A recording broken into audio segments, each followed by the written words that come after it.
strides out of the ring, struts out of his corner. The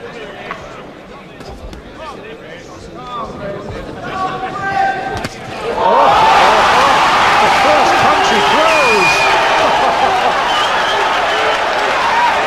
Count is 7. He's not going to make it. He hasn't. Oh, that's amazing.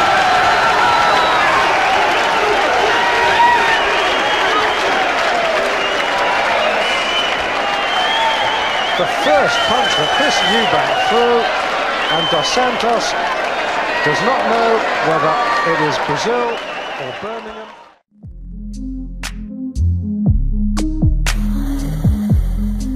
Definitely having an effect, but this is his first time at middleweight, so. Now he takes Trinidad's left hook, and this is a Mayorga tactic. He drops his hands and says, come on, hit me. Did it with Forrest, does it here with Tito Trinidad. Another 1-2. Look at Mayorga. Fight's on. Let me tell you, Mayorga, this gets Mayorga into it. He just let him hit him a left hand. Look at him. Right hand. And look at Mayorga.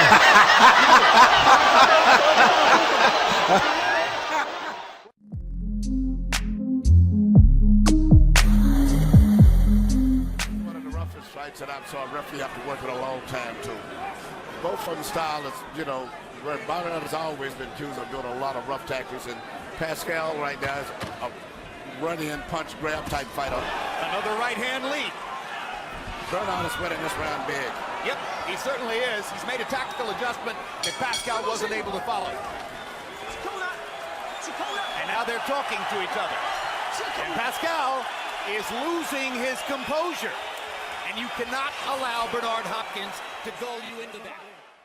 And maybe the kidney punches didn't do damage, but Emmanuel, they're still illegal, aren't they? Now Hopkins is doing push-ups in the ring to try to embarrass his younger opponent. Everything, it looks to me, has been done intentionally. The thumb, the head, the kidney shots, obviously. Hopkins is pulling out every trick in the book.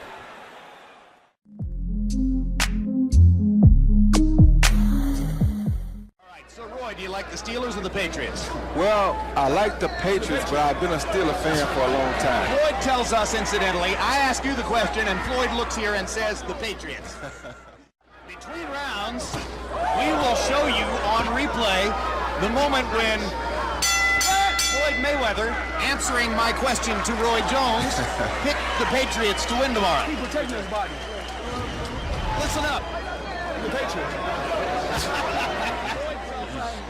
Now this follows an incident years ago when I, in the middle of a fight, said that's the second time Floyd has switched southpaw, and he looked at me and said, third time. If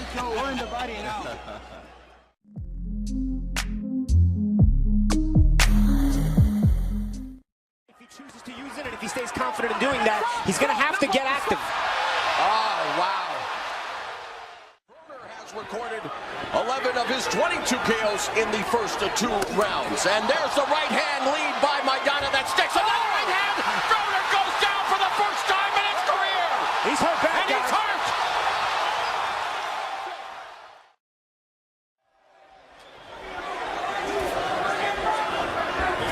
Oh, the hook got him. The hook got him. Broner for the second time in the fight. Maidana tired, he's still trying to throw punches. Broner very impressive in the fact that he's been knocked down twice, felt a lot of power, yet he still tries to come forward, looking for this knockout. The winner and the new welterweight champion of the world, Marcos El Chino Maidana. Problem solved.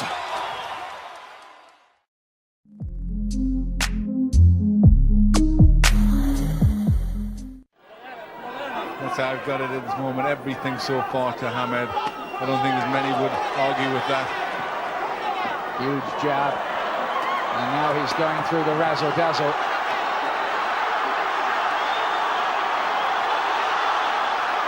He's dancing while they're clinching. Hamed, watch the use of the shoulder. Again, that right hand working so well, and this is a very confident Hamed. Now look at this. I think he's trying to do all this for the Sheffield fans. He's playing to the audience, trying to taunt poor Padillo, who's taking all this. Once or twice in the past, Hamed has taken some stick for trying to humiliate his opponents in the ring.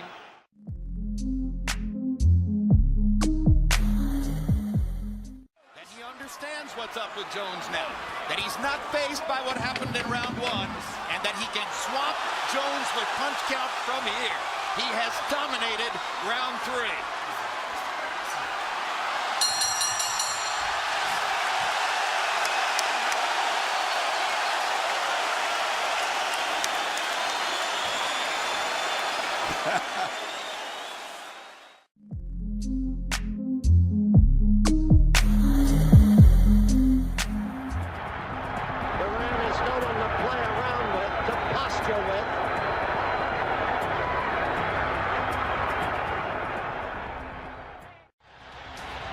That can be costly. He's actually taunting Roberto Duran. The fight is not over yet, and he's messing around. He should be taken a little bit more serious. You can see his confidence has grown. Now the follow, and he caught him with the left. And he's got Duran openly, not just furious, but puzzled. Duran troubled by the movement.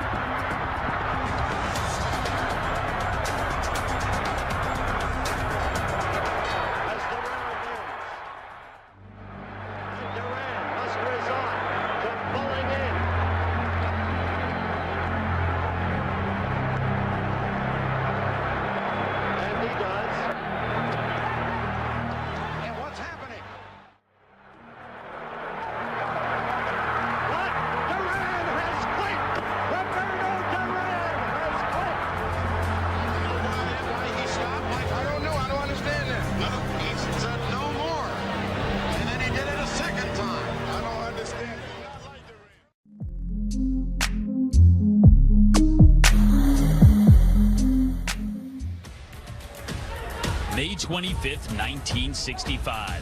1 year after Ali's stunning upset win over Liston, their rematch comes to a head in round one. Ali drops Liston with a quick right hand, forever known as the Phantom Punch. And the fight is over after just 2 minutes and 12 seconds. But the photograph this fight produced of Ali standing over Liston, urging him to get up, remains perhaps the most iconic image in the history of the sport.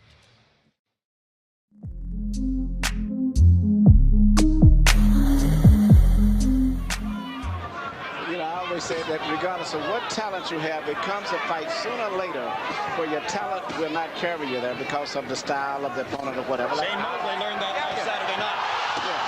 Again, once again, third knockdown of the night. Who never saw it. You know, that's pretty amazing because between rounds, Alton Merkerson, Roy Jones's hand-picked trainer. Roy was just getting in a mode of having a good time at this stage right here. And as I was saying earlier, this guy was surviving because he wasn't that aggressive. And once he started coming in and committed himself, Roy just took advantage of him, caught him with a nice counter punch. Well, Roy found the trick for knocking him out. He put his hands behind his back. He said, come on. You can't get any better than this. I hope the young fighters out here don't start trying to do that. Harold Letterman passes me a note and tells me that referee Max Parker Jr. was about to warn Roy Jones for grabbing the ropes. He never got a chance to issue the warning. Too late, Max. It's all ready. Just dance with me. Come on, dance with me. Just dance with me. Come on, dance with me. Just dance with me. Come on, dance with me. Just dance with me. Come on, dance.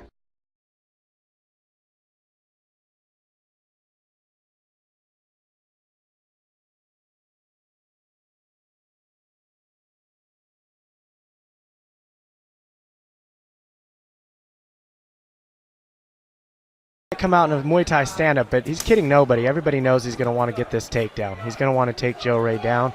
That's something Joe Ray's been training and preparing for. While Chad might be showing the crowd that he wants to stand, it's going to be obvious early that he's going to look for this takedown. And if he doesn't, it's going to play into the dynamite hands of Joe Ray.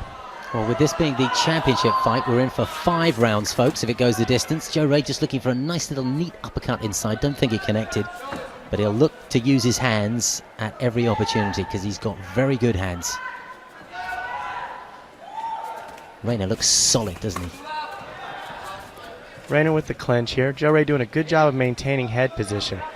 He's got his head buried underneath Chad's chin, which has given him the opportunity of maintaining body posture. Push in the face here, good clean break there. Chad coming out and pacing himself, which was a